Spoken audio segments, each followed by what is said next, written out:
काही दिवसांपूर्वी आम्ही सर्वजण मिळून मोशीमध्ये जे 9 लोक ज्याच्यामध्ये ॲक्सिडेंटमध्ये दुर्दैवी त्यांचे मृत्यू झाला होता, अशा परिवाराच्या वतीने आम्ही सर्वजण इथं आलो होतो.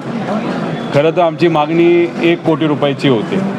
त्यावेळेस त्या कंपनीकडनं 25 लाख जाहीर झाले होते आणि मग आपल्यावरनं दबाव त्या ठिकाणी आल्यानंतर, बैठक झाल्यानंतर 25 लाखावरनं 40 लाखावर ती कंपनी गेली.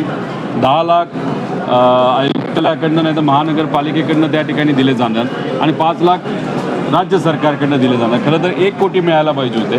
घराची मागणी आपण केलेली आहे, ती सुद्धा त्या ठिकाणी ते मान्य करतात असं आम्हाला सांगितलेलं आहे. आणि मुलांच्या शिक्षणाच्या बाबतीत आपण जर बघितलं तर तिथे आम्ही ब्लॅक अँड व्हाईटमध्ये, म्हणजे क्लिअर कट काय खर्च तुम्ही करणार आहात हे कुठंतरी त्या पालकांना, त्यांच्या कुटुंबियाला तुम्ही सांगा असं सांगितलं होतं. त्या बाबतीतलं ते करार करतील असं सांगितलेलं आहे. पण काही परिवारातले लोक आत्ता आम्हाला भेटले, आम्हाला धमकावून 40 लाख रुपये हे स्वीकारा असं सांगण्यात आलेलं आहे.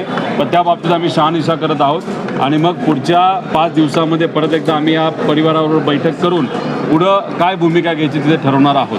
त्याच्याचबरोबर काही अधिकाऱ्यांवर कारवाई करा अशी आम्ही मागणी केली होती. कारवाई तशी झाली. त्याच्याचबरोबर इंटरनल एन्क्वायरी लवकरात लवकर सुरू करावी अशी आम्ही मागणी केली होती, ती तिथं सुरू केलेली आहे. आता त्याच्यात या लोकांना फक्त निलंबित करून चालणार नाही, पूर्णपणे त्यांना काढण्यात यावं आणि त्यांना मनुष्यवधाचा गुन्हा त्या अधिकाऱ्यांवर व्हावा अशी आमची सगळ्यांची मागणी आहे. त्या बाबतीत त्यांनी प्रोसिजर सुरू केली आहे, पण त्या प्रोसिजरला 6 महिने लागू शकतात. आम्ही सांगितलेलं पुढच्या 1-1.5 महिन्यामध्ये ती कारवाई पूर्ण करा.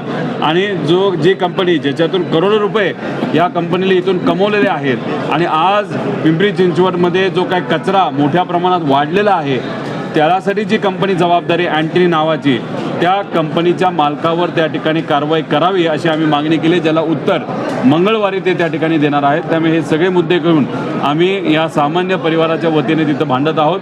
आणि काय झालं आहे की मालकांना सोडले बाजूला आणि सपकाळ नावाचा जो व्यक्ती आहे, जो सिक्युरिटी मॅनेजर होता, जो त्या कचऱ्यात अडकला होता, त्याचा पाय तुटलेला आहे, अशावर तिथं कारवाई केली, त्याच्यावर तिथं FIR झालेला आहे.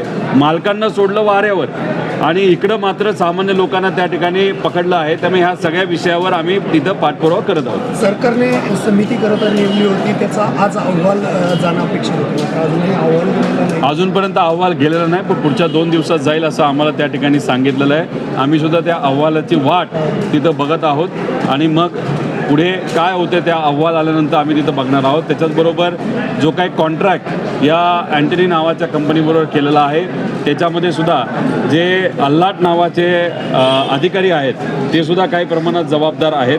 पण त्यांनी वेळोवेळी पत्रव्यवहार हा महानगरपालिकेकडे केलेला आहे, त्या कंपनीकडे केलेला आहे, पण त्या कंपनीकडनं दुर्लक्ष केलं गेलं आणि संजय कुलकर्णी नावाचा जो व्यक्ती आहे त्यांनी या विषयाकडे दुर्लक्ष केलं, म्हणून ही घटना घडली.